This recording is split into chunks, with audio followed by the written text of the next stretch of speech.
ଜିରିହରୁ ପ୍ରସ୍ଥାନ କରିବା ସମୟରେ ଟିମାୟର ପୁତ୍ର ବାର୍ଟିମୟ ନାମକ ଜଣେ ଅନ୍ଧ ଭିକ୍ଷୁକ ପଥପାର୍ଶ୍ୱରେ ବସିଥିଲା। ସେ ଯେ ନାଜରିତୀୟ ଯୀଶୁ ଏହା ଶୁଣି ସେ ଉଚ୍ଚ ସ୍ୱରରେ କହିବାକୁ ଲାଗିଲା, ହେ ଦାଉଦ ସନ୍ତାନ ଯୀଶୁ, ମୋତେ ଦୟା କରନ୍ତୁ। ଏଥିରେ ଅନେକେ ତାହାକୁ ତୁନି ହେବା ପାଇଁ ଧମକ ଦେବାକୁ ଲାଗିଲେ, କିନ୍ତୁ ସେ ଆହୁରି ଅଧିକ ଉଚ୍ଚ ସ୍ୱରରେ କହିବାକୁ ଲାଗିଲା, ହେ ଦାଉଦ ସନ୍ତାନ, ମୋତେ ଦୟା କରନ୍ତୁ। ସେଥିରେ ଯୀଶୁ ଠିଆ ହୋଇ କହିଲେ, ତାହାକୁ ଡାକ। ସେମାନେ ସେଇ ଅନ୍ଧ ଲୋକଟିକୁ ଡାକି କହିଲେ, ସାହସ ଧର, ଉଠ, ସେ ତୁମକୁ ଡାକୁଅଛନ୍ତି। ତହିଁରେ ସେ ଆପଣା ଚାଦର ଫୋପାଡ଼ି ଦେଇ ଉଠି ଯୀଶୁଙ୍କ ନିକଟକୁ ଆସିଲା। ଯୀଶୁ ତାହାକୁ ଉତ୍ତର ଦେଲେ, ମୁଁ ତୁମ୍ଭ ପାଇଁ କଣ କରିବି ବୋଲି ତୁମ୍ଭେ ଇଚ୍ଛା କରୁଅଛ? ସେଇ ଅନ୍ଧ ଲୋକଟି ତାହାକୁ କହିଲା, ହେ ଗୁରୁ, ମୁଁ ଯେପରି ଦୃଷ୍ଟି ପାଏ। ଯୀଶୁ ତାହାକୁ କହିଲେ, ଯାଅ, ତୁମ୍ଭର ବିଶ୍ୱାସ ତୁମ୍ଭକୁ ସୁସ୍ଥ କରିଅଛି। ତତ୍କ୍ଷଣାତ୍ ସେ ଦୃଷ୍ଟି ପାଇ ପଥରେ ତାହାଙ୍କ ପଛେ ପଛେ ଚାଲିବାକୁ ଲାଗିଲା। ଏଇ ଯୋଉ ଘଟଣାଟି ଆମର ସମସ୍ତେ ଅତି ପରିଚିତ, ସମସ୍ତଙ୍କର ମୁହଁରେ ଅଛି, ସମସ୍ତେ ବାର୍ଟିମେୟ ଅନ୍ଧ ବିଷୟରେ ଜାଣିଛନ୍ତି। ତଥାପି ବି ଆଜି ଆମେ ଏଇ ବାକ୍ୟକୁ ଆଉଥରେ ଧ୍ୟାନ କରିବା। ଏଇ ବାକ୍ୟ ମାଧ୍ୟମରେ ଯୋଉ ସବୁ ବିଷୟ ପ୍ରଭୁ ଜଣାଉଛନ୍ତି ସେଇ ବିଷୟକୁ ଆଉ ଥରେ ସ୍ମରଣ କରି ପ୍ରଭୁଙ୍କର ନିକଟତର ହେବା, ପ୍ରଭୁଙ୍କର ସାକ୍ଷୀ ଭଳି ସାକ୍ଷୀ ସ୍ୱରୂପେ ବ୍ୟବହାର ହେବା। ଏଠି ଆମେ ଦେଖୁଛୁ ଜିରିହରୁ ପ୍ରସ୍ଥାନ କରିବା ସମୟ ଯୀଶୁ ଶିଷ୍ୟମାନଙ୍କ ସହିତ ଯାଉଥିଲେ। ବହୁ ସଂଖ୍ୟକ ଲୋକ ଥିଲେ ତାଙ୍କ ପଛରେ। ଆଉ ସେତେବେଳେ ସେମାନେ ଜିରିହରୁ ପ୍ରସ୍ଥାନ କରୁଥିଲେ, ଯାଉଥିଲେ ବାହାରିକି ଜିରିହ ସହରରୁ। ସେଇ ସମୟର ଘଟଣା। ସେତେବେଳେ ଗୋଟେ ଅନ୍ଧ ଭିକ୍ଷୁକ ରାସ୍ତା କଡରେ ବସିଥିଲା। ସେ ଅନ୍ଧ ଭିକ୍ଷୁକର ନାଁ ଆମେ ଦେଖୁଛୁ ବାର୍ଟିମୟ। ବାର୍ଟିମୟ ଯେତେବେଳେ ଏଇ ଏତେ ଭିଡ, ଆୱାଜ, କେତେ କୋଳାହଳ ହଉଥିବ, ଯୀଶୁଙ୍କ ସାଙ୍ଗରେ ତାଙ୍କ ଶିଷ୍ୟମାନେ, ଅନେକ ଲୋକ, ବହୁ ସଂଖ୍ୟକ ଲୋକ, କେତେ ବଡ କ୍ରାଉଡ ଥିବେ ତାଙ୍କ ପଛରେ, ଆଗରେ କ୍ରାଉଡ ଥିବେ, ତାଙ୍କର ସାଙ୍ଗରେ ଅଛନ୍ତି। କେତେ ଜଣ ସୁସ୍ଥତା ପାଇଁ ଦୌଡୁଛନ୍ତି, କେତେ ଜଣ ତାଙ୍କର କଥା ଶୁଣିବା ପାଇଁ ଯାଉଛନ୍ତି, କେତେ ଜଣ ତାଙ୍କର ଆଶ୍ଚର୍ଯ୍ୟ କାର୍ଯ୍ୟ ଦେଖିବା ପାଇଁ ଯାଉଛନ୍ତି, କିଛି ଲୋକ ତାଙ୍କର ଭୁଲ ବାହାର କରିବା ପାଇଁ ଯାଉଛନ୍ତି, ଅନେକ ଲୋକ ତାଙ୍କ ପଛରେ ଯାଉଛନ୍ତି। ସେଇ ସମୟର ଘଟଣା। ଅନ୍ଧ ଭିକ୍ଷୁକ ରାସ୍ତା ସାଇଡରେ ବସିଛି। ସେତେବେଳେ ସେ ଶୁଣୁଛି ଯେ ନାଜରିତୀୟ ଯୀଶୁ, ସେ ଯେ ନାଜରିତୀୟ ଯୀଶୁ ଏ ରାସ୍ତାରେ ଯାଉଛନ୍ତି, ସେ ଜାଣିଗଲା। ଆଉ ସାଙ୍ଗେ ଇମିଡିଏଟ ସେ ଉଚ୍ଚ ସ୍ୱରରେ କହିବାକୁ ଲାଗୁଛି, ଦାଉଦ ସନ୍ତାନ ଯୀଶୁ, ମୋତେ ଦୟା କରନ୍ତୁ। ଏଠି ଆମେ ଦେଖିବା ବାର୍ଟିମେୟ ଅନ୍ଧ ଜାଣିଲା ଯେ ଯୀଶୁ କିଏ। ସେ ଜାଣିଥିଲା ଯୀଶୁଙ୍କୁ ଡାକିବା ଆଗରୁ। ଇମିଡିଏଟ ସେ କେମିତି ନହେଲେ, ଏତେ ଭିଡ ଭିତରେ ସେ କାହିଁ ଜାଣିବ ଯେ ଯୀଶୁ କିଏ, ସେ ତାକୁ ସୁସ୍ଥ କରିପାରନ୍ତି। ତା ଆଗରୁ ବାର୍ଟିମେୟ ଅନ୍ଧ ଜାଣିଥିଲା ଯେ ଯୀଶୁ କିଏ। ନିଶ୍ଚୟ ସେ ଅନେକଙ୍କର ଠାରୁ ଶୁଣି ସାରିଥିବ। ଆଉ ସେଇ ଯେତେବେଳେ ବାର୍ଟିମେୟ ଅନ୍ଧଟା ଜାଣିଥିଲା ଯୀଶୁ କିଏ, ସେତେବେଳେ ହିଁ ତାର ବିଶ୍ୱାସଟା ଆରମ୍ଭ ହେଇଯାଇଛି। ସେ ଜାଣିଲା ଯେ ସେ ନାଜରିତୀୟ ଯୀଶୁ ଦାଉଦ ସନ୍ତାନ ଅଟନ୍ତି ବୋଲି। ଆମେ ଦେଖୁଛୁ ସେ ଅନ୍ଧ ଥିଲା, କିନ୍ତୁ ଆମେ ଏଠି ବି ଜାଣିପାରୁଛୁ ସେ ସ୍ପିରିଚୁଆଲି ଅନ୍ଧ ନଥିଲା। ତା ହୃଦୟ ଖୋଲା ଥିଲା। ସେ ଜାଣିପାରୁଥିଲା ଯେ ଯୀଶୁ କିଏ। ନାଜରିତୀୟ ଯୀଶୁ ହିଁ ଦାଉଦ ସନ୍ତାନ। ସେ ବିଶ୍ୱାସ କଲା ଯୀଶୁ ହିଁ ଈଶ୍ୱରଙ୍କ ପଠେଇଥିବା ରାଜା, ଯିଏ ତାକୁ ସୁସ୍ଥ କରିପାରନ୍ତି। ଏଇ ବିଷୟ ସେ ବିଶ୍ୱାସ କଲା। ସେ ଜାଣିପାରିଲା ଯୀଶୁଙ୍କ ଦ୍ୱାରା କଣ ହେଇପାରିବ। ଯୀଶୁଙ୍କ ପାଖକୁ ଆସିବା ପାଇଁ ପ୍ରଥମେ ଆମକୁ ବିଶ୍ୱାସ କରିବାକୁ ହେବ ଯେ ପ୍ରଭୁ ଯୀଶୁ ହିଁ ଆମର ଉଦ୍ଧାରକର୍ତ୍ତା ଅଟନ୍ତି। ଏଠୁ ଆମେ ଜାଣିପାରୁଛୁ ଯେତେବେଳେ ଆମେ ଯୀଶୁଙ୍କ ପାଖକୁ ଆସୁଛୁ, ଆମଙ୍କର ପ୍ରଥମ ବିଶ୍ୱାସ କରିବାକୁ ହବ ଯେ ସେ ହିଁ ଆମର ଉଦ୍ଧାରକର୍ତ୍ତା ଅଟନ୍ତି। ଆଉ ସେ ହିଁ ଆମର ପ୍ରାର୍ଥନା ଶୁଣିବେ। ଏଇ ବିଶ୍ୱାସଟା ରହିବା କଥା। ଏଇ ବିଶ୍ୱାସ ତାର ଥିଲା। ସେଥିପାଇଁ ସେଇ ବିଶ୍ୱାସରେ ସେ ପାଟି କରୁଛି। ସେ ଉଚ୍ଚ ସ୍ୱରରେ ପାଟି କରୁଛି, ଦାଉଦ ସନ୍ତାନ ଯୀଶୁ, ମୋତେ ଦୟା କରନ୍ତୁ। ସେ ଜାଣିଛି ସେ ହିଁ ସାମର୍ଥ୍ୟ, ସେ ତାକୁ ଭଲ କରିପାରିବେ। ଜିରିମିୟ ପୁସ୍ତକର 23 ପର୍ବ ତାର 5 ପଦରେ ଲେଖା ଅଛି, ସଦାପ୍ରଭୁ କହନ୍ତି, ଦେଖ, ଯେଉଁ ସମୟରେ ଆମ୍ଭେ ଦାଉଦ ବଂଶରେ ଏକ ଧାର୍ମିକ ଶାଖା ଉତ୍ପନ୍ନ କରିବା, ଏପରି ସମୟ ଆସୁଅଛି, ତହିଁରେ ସେ ରାଜା ହୋଇ ରାଜତ୍ୱ କରିବେ ଓ ଜ୍ଞାନରେ ବ୍ୟବହାର କରିବେ, ପୁଣି ଦେଶରେ ସୁବିଚାର ଓ ନ୍ୟାୟ ପ୍ରଚଳିତ କରିବେ। ଏଇ ବିଷୟ ବାର୍ଟିମେୟ ଅନ୍ଧ ଜାଣିଥିଲା। ସେଥିପାଇଁ ସେ ଯୀଶୁ କିଏ ବୋଲି ଜାଣିଥିଲା। ତାଙ୍କ ଉପରେ ବିଶ୍ୱାସ କରିକି ସେ ମାଗୁଛି ମତେ ଦୟା କରନ୍ତୁ ବୋଲି। ତାପରେ ଆମେ ନେକ୍ସଟ ଘଟଣା ଜାଣୁଛୁ, କେତେ ତାକୁ ଲୋକମାନେ ତାଙ୍କୁ କହୁଛନ୍ତି ଅନେକ, ବହୁତ ଲୋକ ପାଟି ବନ୍ଦ କର, ଏତେ ପାଟି କାହିଁ କରୁଛୁ କହିକି ଧମକା ଚମକା କରୁଛନ୍ତି। ତାର ଯୋଉ ଏତେ ଉଚ୍ଚ ସ୍ୱରରେ ପାଟି କରୁଛି ତାକୁ ଦବେଇ ଦଉଛନ୍ତି। ତଥାପି ବି କେତେ ବାଧା, ତାକୁ ପାଟି ନ କର, ଡାକ ନାହିଁ ଯୀଶୁଙ୍କୁ ବୋଲି ଯୋଉ ଧମକ ଦିଆ ହଉଛି, ତଥାପି ବି ସେଇ ସବୁ ବାଧା ସତ୍ତ୍ୱେ ସେ ତାର ଡାକିବାକୁ ବନ୍ଦ କରୁନାହିଁ। ସେ ଆହୁରି ଉଚ୍ଚ ସ୍ୱରରେ କହୁଛି, ହେ ଦାଉଦ ସନ୍ତାନ ମତେ ଦୟା କରନ୍ତୁ। ଏଠି ଆମେ ଦେଖୁଛୁ କେତେ ବାଧା ସତ୍ତ୍ୱେ ସେ ପ୍ରଭୁଙ୍କୁ ଡାକିବା ବନ୍ଦ କରୁନି। ଆମମାନଙ୍କ ଜୀବନରେ ବି ଅନେକ ସମୟରେ ଅନେକ ପ୍ରକାର ବାଧା ଆସିଥାଏ, ଯୋଉ ବାଧା ଗୁଡିକ ଆମମାନଙ୍କୁ ବିଚଳିତ କରିଦେଇଥାଏ, ଅନେକ ସମୟରେ ଆମମାନଙ୍କୁ ପ୍ରଭୁଙ୍କଠୁ ଦୂରେଇ ଦେଇଥାଏ, ଅନେକ ସମୟରେ ଆମକୁ ହୃଦୟରେ ସନ୍ଦେହ ଆଣିଥାଏ, ଅନେକ ସମୟରେ ଆମେ ବିଚଳିତ ହେଇ ପଡିଥାଉ, ଅନେକ ସମୟରେ ହତାଶ ନିରାଶ ହେଇ ପଡିଥାଉ, ବିଶ୍ୱାସ ଟଳମଳ ହେଇଯାଇଥାଏ। କିନ୍ତୁ ସେଇ ବାଧା ସତ୍ତ୍ୱେ ବି ସେ ତାର ସେ ବିଶ୍ୱାସର ଡାକ ଅଟକି ନଥିଲା। ସେ ନିରନ୍ତର ପ୍ରାର୍ଥନା କରୁଥିଲା, ମାନେ ଡାକି ଚାଲିଥିଲା। ଏଇଠୁ ଆମେ ଦେଖୁଛୁ ଯେ ଆମେ ବି ଆମର ପ୍ରାର୍ଥନା ପ୍ରଭୁ ଗ୍ରହଣ ନ କଲା ପର୍ଯ୍ୟନ୍ତ ଆମର କର୍ତ୍ତବ୍ୟ, ଆମେ ପ୍ରଭୁଙ୍କ ପାଖରେ ସଦା ସର୍ବଦା ଲାଗି ରହିବା। ତାକୁ ଚୁପ ରହିବା କହିଲାଠୁ ବି ସେ ଚୁପ କରୁନଥିଲା, ସେ ଆହୁରି ଉଚ୍ଚ ଆୱାଜରେ ଡାକୁଥିଲା, ଦାଉଦ ସନ୍ତାନ ମତେ ଦୟା କରନ୍ତୁ ବୋଲି କହୁଥିଲା। ଯେତେବେଳେ ସେଥିପାଇଁ ଆମେ ମଧ୍ୟ କୌଣସି ପ୍ରକାରେ କୌଣସି ପରିସ୍ଥିତି, ଯେତେ ବଡ ବିପଦ, ଯେତେ ବଡ ସମସ୍ୟା ଆସିଯାଉ, ଯେତେ ଅପୋଜିଟ ପରିସ୍ଥିତି ଆସିଯାଉ, ଆମେ ମାନେ ନିରୁତ୍ସାହିତ ହେବା ନାହିଁ, ବିଚଳିତ ହେବା ନାହିଁ, ହତାଶ ନିରାଶ ହେବା ନାହିଁ, କିନ୍ତୁ ବିଶ୍ୱାସର ସହିତ ଉତ୍ତର ନ ପାଇବା ପର୍ଯ୍ୟନ୍ତ ଆମେ ଲାଗି ରହି ପ୍ରଭୁଙ୍କ ନିକଟରେ ଡାକ ପକେଇବା, ଆମେ ନିରନ୍ତର ପ୍ରାର୍ଥନା କରିବା। ସେ ଆମର ପ୍ରାର୍ଥନା ଶୁଣିବେ। ସେଥିପାଇଁ ଆମେ ପ୍ରାର୍ଥନାରେ କ୍ଳାନ୍ତ ହେବା ନାହିଁ, ପ୍ରାର୍ଥନାରେ କ୍ଳାନ୍ତ ହେବା ନାହିଁ। ଯେମିତି ଲୁକ 18:1 ଲେଖା ହେଇଛି, ଆମେ ସମସ୍ତେ ଜାଣିଛୁ, କ୍ଳାନ୍ତ ନ ହୋଇ ସର୍ବଦା ପ୍ରାର୍ଥନା କରିବା ଯେ କର୍ତ୍ତବ୍ୟ। ସେଥିପାଇଁ ଆମେ କେବେ ଥକି ପଡିବାନି। ସେଦିନ ବାଟିମେୟ ଅନ୍ଧ ଚୁପ ରହିଯାଇ ନଥିଲା, ସେମାନଙ୍କର ଯେତେ ଲୋକ ତାକୁ ଅଟକେଇ ଦେଲେ ବି ସେ ଧମକ ବି ଶୁଣି ନଥିଲା, ସେ ପ୍ରଭୁଙ୍କୁ ଡାକୁଥିଲା। ସେମିତି ଆମେ ବି କ୍ଳାନ୍ତ ହେବା ନାହିଁ, ଆଉ ଆମେ ପ୍ରାର୍ଥନାରେ ଲାଗି ରହିବା। ପ୍ରଥମ ଥେସଲୋନିକ୍ୟ 5:17 ବି ଲେଖା ହେଇଛି, ନିରନ୍ତର ପ୍ରାର୍ଥନା କର। ତ ପ୍ରଭୁ ଆମକୁ କହୁଛନ୍ତି, ଆମର ଯୋଉ ବି ସିଚୁଏସନ ଆସୁ, ଆମେ ତାଙ୍କ ନିକଟରେ ପ୍ରାର୍ଥନାରେ ଲାଗି ରହିବା, ସର୍ବଦା ପ୍ରାର୍ଥନା କରିବା, ନିରାଶ ହେବା ନାହିଁ। ତାପରେ ଆମେ ଦେଖୁଛୁ ଏଠି ତାର ଡାକ ପ୍ରଭୁ ଶୁଣୁଛନ୍ତି। ଯୀଶୁ ଠିଆ ହୋଇ କହିଲେ, ତାହାକୁ ଡାକ। ସେମାନେ ସେଇ ଅନ୍ଧ ଲୋକଟିକୁ ଡାକି କହିଲେ, ସାହସ ଧର, ଉଠ, ସେ ତୁମକୁ ଡାକୁଅଛନ୍ତି। ଦେଖୁଛୁ ଆମେ ପ୍ରଭୁ ଯୀଶୁ ଠିଆ ହେଇଯାଉଛନ୍ତି, ତାର ଡାକ ଶୁଣୁଛନ୍ତି। ପ୍ରଭୁ ଯୀଶୁ ଯେତେବେଳେ ଯାଉଥିଲେ, ତାଙ୍କ ସହିତ ଏତେ ଗୋଟେ ବହୁତ ବଡ ମହାଜନତା, ଏତେ ବଡ କ୍ରାଉଡ ଯାଉଥିବେ, ଏତେ କ୍ରାଉଡ ଯାଉଥିଲା, ଏତେ ଲୋକ ତାଙ୍କ ପଛରେ ଫଲୋ କରୁଥିଲେ। ୟାର ଆୱାଜ କଣ ଯୀଶୁ ଏତେ କଥା ଶୁଭିବ ଏତେ ଭିଡ ଭିତରେ ଯୀଶୁଙ୍କ କାନରେ? ନାଇଁ, କିନ୍ତୁ ତାର ହୃଦୟରେ, ସେ ଯୋଉ ପାଟିରେ ଡାକୁଥିଲା, ତାର ହୃଦୟ ସହିତ ସେ ପ୍ରଭୁଙ୍କ ପାଖରେ ଡାକୁଥିଲା, ହୃଦୟ ସହିତ। ଅନେକ ପ୍ରକାର ଲୋକ ତାଙ୍କ ପଛରେ ଯାଉଥିଲେ, ସେଇ ଭିଡ ଭିତରେ ଏତେ କୋଳାହଳ, କିନ୍ତୁ ସେଇ ଭିଡ ଭିତରୁ ପ୍ରଭୁ ଯୀଶୁ ବାଟିମୟ ଅନ୍ଧଟିର ହୃଦୟର ଡାକଟାକୁ ଶୁଣୁଛନ୍ତି। ଯୀଶୁ ଠିଆ ହେଇଯାଉଛନ୍ତି। ଏଠୁ ଆମେ ଦେଖୁଛୁ ଯେ ପ୍ରଭୁ ଯୀଶୁ ଯେତେ ଛୋଟ ହଉ, ଗରିବ ହଉ, ଯେତେ ପାପୀ ଅଧର୍ମୀ, ଯିଏ ତାଙ୍କୁ ଡାକେ, ସେ ତାଙ୍କର ଡାକ ଶୁଣନ୍ତି। ସେ ମଣିଷର ହୃଦୟର କଥା ଜାଣନ୍ତି। ସେଦିନ ସେ ବାଟିମୟ ଅନ୍ଧଟିର ସେ ବିଶ୍ୱାସ କରି ସେ ଯୋଉ ଡାକୁଥିଲା, ହେ ଦାଉଦ ସନ୍ତାନ ମତେ ଦୟା କରନ୍ତୁ, ତାହା ଯେତେବେଳେ ସେ ଶୁଣିଲେ, ସେ ତ ସତ୍ୟ ଈଶ୍ୱର, ସେ ଯେତେବେଳେ ଶୁଣିଲେ ତାର ଡାକରା, ହୃଦୟ ସହିତ ତାର ଡାକରାକୁ ଶୁଣୁଛନ୍ତି, ସେ ଠିଆ ହେଇଯାଉଛନ୍ତି, ସେ ଆଗକୁ ଯାଇ ପାରୁନାହାନ୍ତି।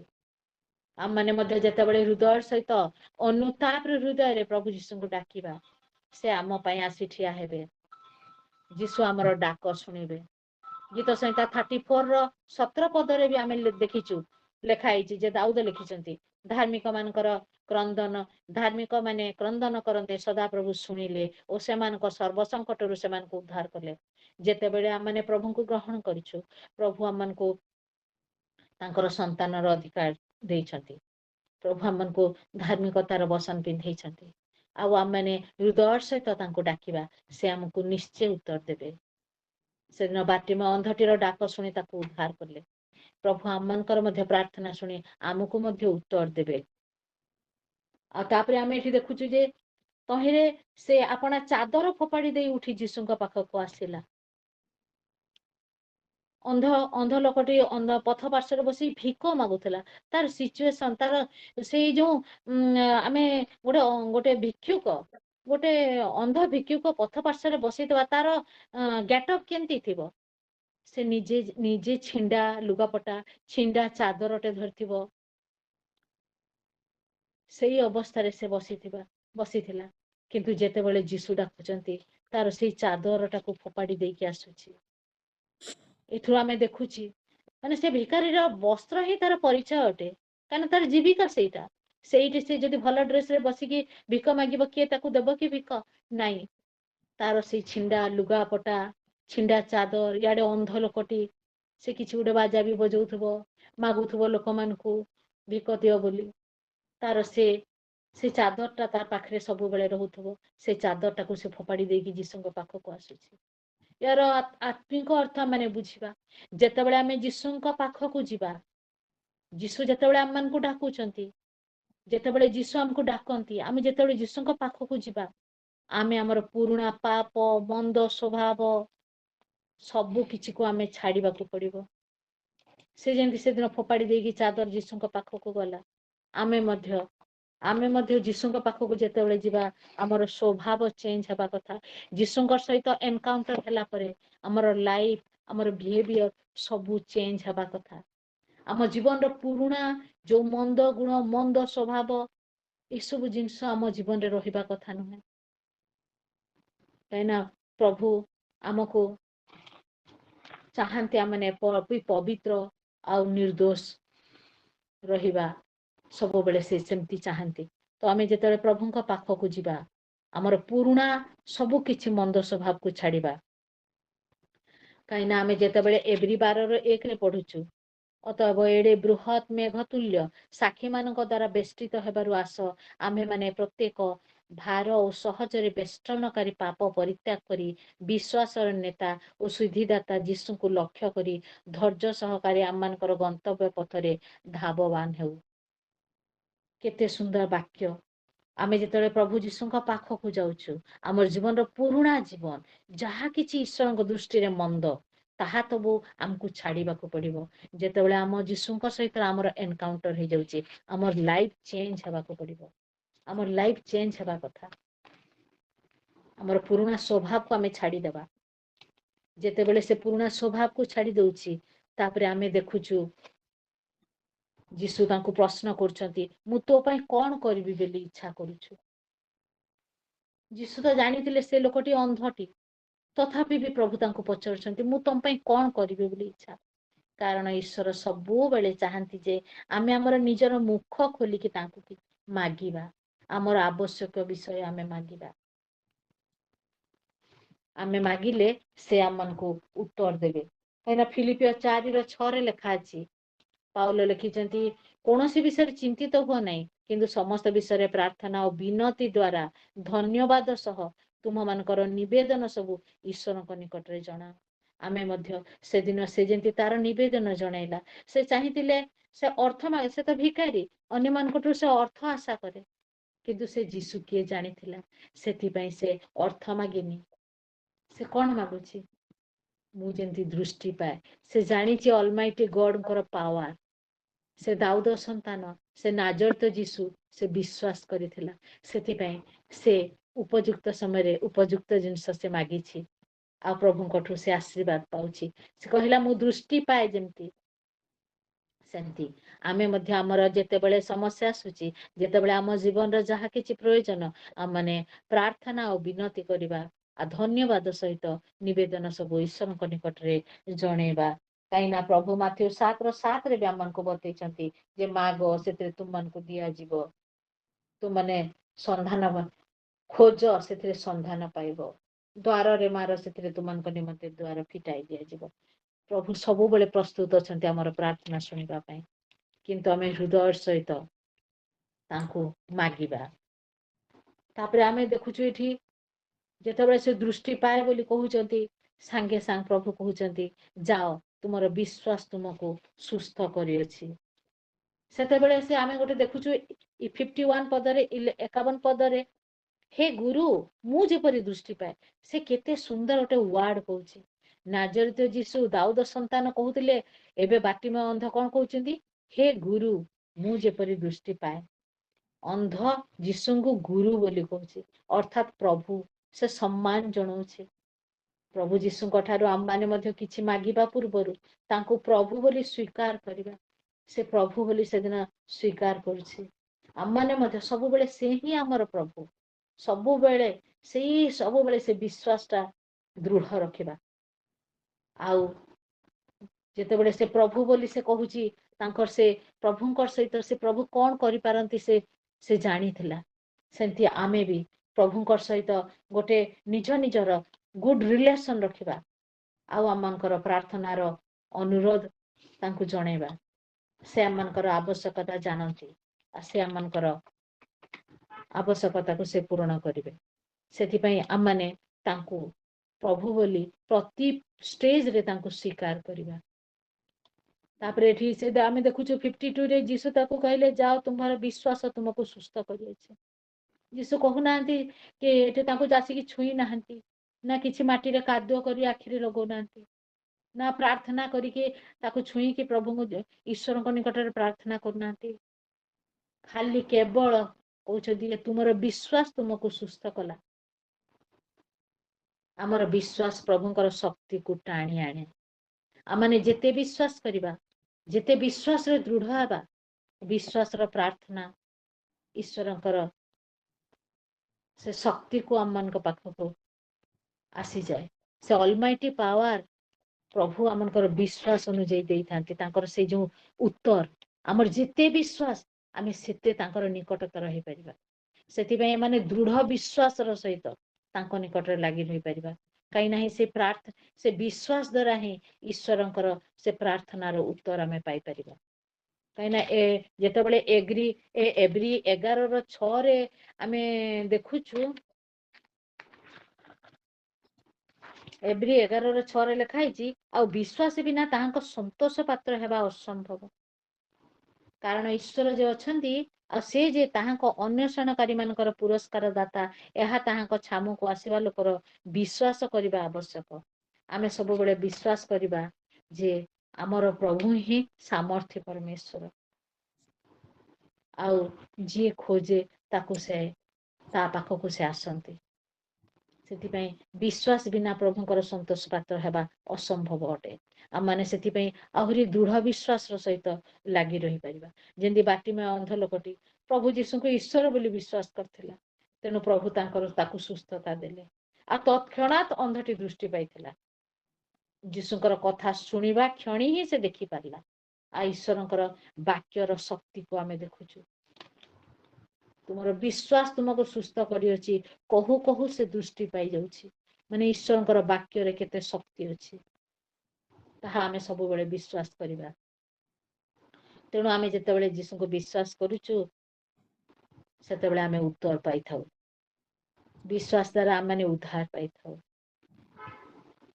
ए वाक्य ही आमन को जीशुंकर वाक्य द्वारा आमन को प्रति मुहूर्त आमन को उत्तर देता है। वाक्य ही हमको उत्तर देता है। वाक्य हमारे जीवन को परिवर्तन करता है। तापरे आमे देखुछु से जेतेबेले भल ही जाउछि दृष्टि पाई ताहांकर पछे पछे चालिबाकू लागुछि।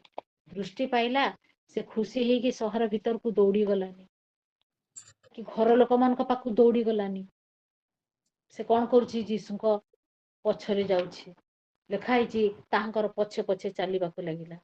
ए विषयटा आमे आहुरी क्लियर लेखा हैछि लूक 18 पर्व 43 पदरे सही केणी से दृष्टि पाई ईश्वरंको महिमा कीर्तन करू करू ताहांको पछे पछे चालिबाकू लागिला ओ लोक समस्ते ताहा देखि ईश्वरंको प्रशंसा कले। आमे देखुछु जे से जेतेबेले दृष्टि पाई जाउछि सही क्षणी लेखा हैछि सही क्षणी से दृष्टि पाई ईश्वरंकर महिमा कीर्तन माने प्रभुंको हालेलुया धन्यवाद प्रशंसा करी करी आउ कुआडे नहीं जीशुंकर पछे पछे चलुछि तांकरी पछे पछे चलुछि ଯାହାକି ଆମେ ଦେଖୁଛୁ ଆଉ ଲୋକମାନେ ସମସ୍ତେ ସେଗୁଡା ଦେଖିକି ଈଶ୍ୱରଙ୍କର ଆହୁରି ଗୌରବ କରୁଛନ୍ତି। ମାନେ କେତେ ଟେଷ୍ଟିମୋନିର ଲାଇଫକୁ ଦେଖୁଛୁ। ସୁସ୍ଥତା ପାଇଲା ପରେ ତାର ସବୁ ଚାଲିଚଳନ, ତାର ଜୀବନର ପ୍ରତି କାର୍ଯ୍ୟକ୍ରମରେ ଶେଷ ହେଇଯାଇନି। ସେ ଯୀଶୁଙ୍କର ପଛେ ପଛେ ଯାଇ ଯୀଶୁଙ୍କର ଗୋଟେ ପ୍ରକୃତ ଶିଷ୍ୟ ହେଇଯାଉଛି। ଆମକୁ ମଧ୍ୟ ଯୀଶୁ ସୁସ୍ଥ କରନ୍ତି, ଆମର ସମସ୍ୟା ସମାଧାନ କରନ୍ତି, ପୁରୁଣା ବନ୍ଧନରୁ ଆମମାନଙ୍କୁ ମୁକ୍ତ କରନ୍ତି। କାହିଁକି ନା ଆମେ ଯୋଉ ନୂତନ ଜୀବନରେ ଚାଲିବା, ତାଙ୍କର ସହିତ ଚାଲିବା, ତାଙ୍କର ପଥରେ ଚାଲିବା ପାଇଁ ସେ ଇଚ୍ଛା କରନ୍ତି। ଆମମାନଙ୍କୁ ସେଥିପାଇଁ ଆମମାନଙ୍କୁ ସବୁ ପ୍ରକାର ବନ୍ଧନରୁ ମୁକ୍ତ କରନ୍ତି।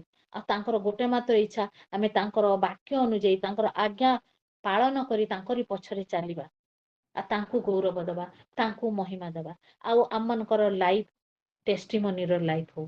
ଆମମାନଙ୍କ ଲାଇଫ ଦେଖି, ସେଦିନ ଦାନିଏଲଙ୍କର ଲାଇଫ ଦେଖିକି ରାଜା ମଧ୍ୟ ଜାଣିପାରିଲେ ଯେ ସତ୍ୟ ଈଶ୍ୱରଙ୍କୁ ସେ ଆରାଧନା କରୁଛି ବୋଲି। ଆଜି ଆମମାନଙ୍କର ଲାଇଫ, ଆମମାନଙ୍କର ଚାଲିଚଳନ, ଆଜି ଆମମାନଙ୍କର କାର୍ଯ୍ୟକଳାପ ଆମମାନେ ଅନ୍ୟମାନଙ୍କ ସାମ୍ନାରେ ଟେଷ୍ଟିମୋନି ଭଳିଆ ହଉଛି କି ନାହିଁ ସେଟା ସବୁବେଳେ ଚେକ୍ କରିବା।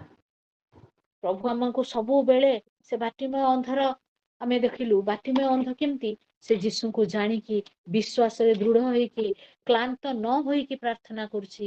ଆଉ ତାର ଯେତେବେଳେ ଯୀଶୁଙ୍କ ସହିତ ଏନକାଉଣ୍ଟର ହେଇଯାଉଛି, ତାର ଲାଇଫ ଚେଞ୍ଜ ହେଇଯାଉଛି।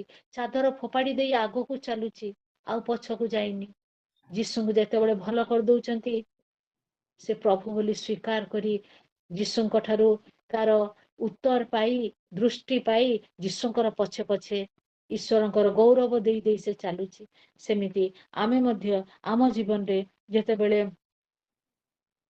ପ୍ରଭୁଙ୍କ ସହିତ ଆମମାନଙ୍କର ଏନକାଉଣ୍ଟର ହେଇଯାଏ, ଆମମାନେ ପ୍ରଭୁ କିଏ ଜାଣିଛୁ, ପ୍ରଭୁ ସର୍ବଶକ୍ତିମାନ ପରମେଶ୍ୱର ଜାଣିଛୁ, ଆମେ ତାଙ୍କୁ ସ୍ୱୀକାର କରୁଛୁ। ଆମମାନଙ୍କର ବିଶ୍ୱାସକୁ ପ୍ରଭୁ ଆହୁରି ବଢେଇ ଦିଅନ୍ତୁ। ଆଉ ଆମମାନେ ଯେମିତି ଆହୁରି ତାଙ୍କ ନିକଟରେ ଲାଗି ରହିପାରିବା। ଯୋଉ ବି ପରିସ୍ଥିତି ଆସୁ ଆମେ କେବେ ବିଚଳିତ ହେବାନି, କ୍ଳାନ୍ତ ହେବାନି। ଆମମାନେ ଆହୁରି ବିଶ୍ୱାସ ସହିତ ପ୍ରାର୍ଥନାରେ ଲାଗି ରହିବା, ନିରନ୍ତର ପ୍ରାର୍ଥନା କରିବା। ଆଉ ବିଶ୍ୱାସରେ, ଦୃଢ ବିଶ୍ୱାସରେ ସବୁବେଳେ ତାଙ୍କୁ ପ୍ରଭୁ ବୋଲି ସ୍ୱୀକାର କରି ତାଙ୍କର କଥା ମାନିବା, ତାଙ୍କର ବାକ୍ୟ ମାନି, ତାଙ୍କର ଆଜ୍ଞା ଅନୁଯାୟୀ, ତାଙ୍କର ବାକ୍ୟକୁ ମାନି, ତାଙ୍କର କଥା ମାନି ଜୀବନ କାଟିବା। ଆଉ ଯେତେବେଳେ ଆମର ପ୍ରାର୍ଥନା ସେ ଶୁଣନ୍ତି, ଆମେ ମାନେ ସମସ୍ତେ ଆସ୍ୱାଦନ କରି ଦେଖିଛୁ ପ୍ରଭୁ ଆମର ମଙ୍ଗଳମୟ। ଆଉ ଆମମାନଙ୍କର ପ୍ରାର୍ଥନା ସେ ଶୁଣିଛନ୍ତି, ଶୁଣୁଛନ୍ତି ଆଉ ଶୁଣିବେ ମଧ୍ୟ।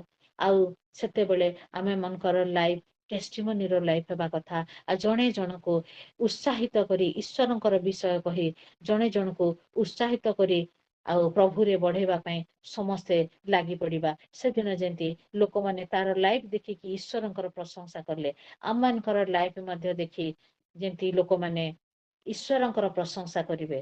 ଆଉ ପ୍ରଭୁ ଆମମାନଙ୍କର ଲାଇଫ ଦ୍ଵାରା, ଆମମାନଙ୍କର ଜୀବନ କାର୍ଯ୍ୟକଳାପ, ଆମମାନଙ୍କର କଥାବାର୍ତ୍ତା, ବ୍ୟବହାର, ଚାଲିଚଳନ ସବୁ ଦ୍ଵାରା ପ୍ରଭୁଙ୍କୁ ଗୌରବ ଦେବା। ପ୍ରଭୁ ଆଉ ଆମମାନଙ୍କର ଲାଇଫ ର ଚେଞ୍ଜେସ ଟା ଜଣା ପଡିବା କଥା। ଯେମିତି ସେଦିନ ଯକ୍ଷ ଯୀଶୁଙ୍କ ସହିତ ଏନକାଉଣ୍ଟର ହେଲା। ଯକ୍ଷ ତ ବାଙ୍ଗରା ଥିଲେ, ସେ ତ ଗଛ ଉପରେ ଚଢିଥିଲେ। ଯୀଶୁ ତାଙ୍କୁ ଦେଖିପାରିବେ ବୋଲି ସେ ଭାବି ନଥିଲା।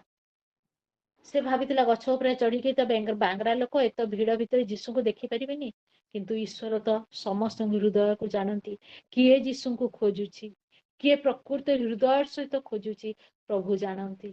ପ୍ରଭୁ ଆସି ଗଛ ତଳେ ଯେତେବେଳେ ତାକୁ ଡାକି ଦଉଛନ୍ତି, ଯେତେବେଳେ ଯକ୍ଷଙ୍କର ଯୀଶୁଙ୍କ ସାଙ୍ଗରେ ଏନକାଉଣ୍ଟର ହେଇଯାଉଛି, ତାର ଲାଇଫ ଚେଞ୍ଜ ହେଇଯାଉଛି, ତାର ସବୁ ବିହେଭିୟର ଚେଞ୍ଜ ହେଇଯାଉଛି। ତାର ପୁରୁଣା ଜୀବନକୁ ସେ ଛାଡି ଦଉଛି, ନିଜର ପାପକୁ ସ୍ୱୀକାର କରୁଛି। ନ୍ୟୁ ୱେରେ, ନୂଆ ଲାଇଫ ରେ ସେ ଯାଉଛି। ସେଦିନ ସେ ପରିତ୍ରାଣ ପାଉଛି। ଆମେ ମଧ୍ୟ ପ୍ରଭୁଙ୍କୁ ପାଇ ସାରିଲୁଣି। ଆମମାନଙ୍କର ପ୍ରଭୁଙ୍କ ସହିତ ଏନକାଉଣ୍ଟର ହେଇ ସାରିଲାଣି। ଆଜି ଯାହାର ଏନକାଉଣ୍ଟର ହେଇନି, ସେମାନେ ଯୀଶୁଙ୍କୁ ଆହୁରି ଜାଣନ୍ତୁ ଆଉ ବିଶ୍ୱାସରେ ବଢନ୍ତୁ। ଆଉ ଯେତେବେଳେ ଆମେ ଆମର ଯୀଶୁଙ୍କୁ ଜାଣି ସାରିଲୁଣି, ଆମର ପ୍ରଭୁ କିଏ, ତାଙ୍କର କଥାକୁ ମାନିବା, ତାଙ୍କର ବାକ୍ୟକୁ ମାନିବା, ବାକ୍ୟ ଅନୁଯାୟୀ ଜୀବନ କାଟିବା। ଆଉ ଆମମାନଙ୍କୁ ପ୍ରତିଟି କାର୍ଯ୍ୟରେ, ପ୍ରତିଟି କଥାବାର୍ତ୍ତାରେ, ପ୍ରତିଟି ଜୀବନ ଶୈଳୀ ଦ୍ଵାରା ପ୍ରଭୁଙ୍କୁ ଗୌରବ ଦେବା। ପ୍ରଭୁଙ୍କର ଟେଷ୍ଟିମୋନି ଭଳିଆ ବ୍ୟବହାର ହେବା। ଅନେକ ଆମର ଜୀବନ ଦେଖି ଅନେକ ପ୍ରଭୁ ଯୀଶୁଙ୍କୁ ଜାଣିବେ। ଆଉ ପ୍ରଭୁ ଗୌରବ ପାଇବେ, ପ୍ରଭୁ ମହିମା ପାଇବେ। ପ୍ରଭୁ ଏ ବାକ୍ୟ ଦ୍ଵାରା ଆମ ସମସ୍ତଙ୍କୁ ଆଶୀର୍ବାଦ କରନ୍ତୁ। ଆମେନ୍।